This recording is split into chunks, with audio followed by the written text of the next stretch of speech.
Alam nating merong second chance sa pag-ibig o di kaya sa trabaho o di kaya mga oportunidad sa buhay, di ba? Pero alam nyo bang walang second chance sa pag-aalaga ng ating anak at pagpapalaki sa kanila? Kasi bakit nga ba?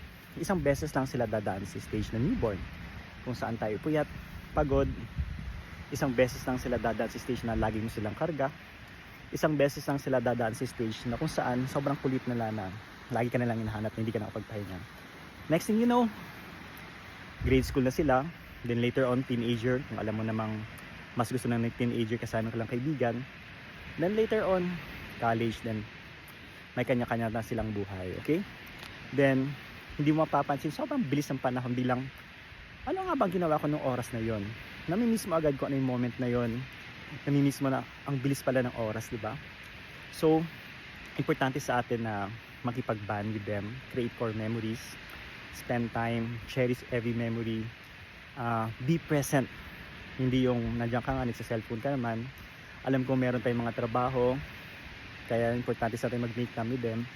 Kung kayo ay sa ibang lugar, pag pwede kayo umuwi, bond kayo sa kanila, pwede nyo silang tawagan through online call.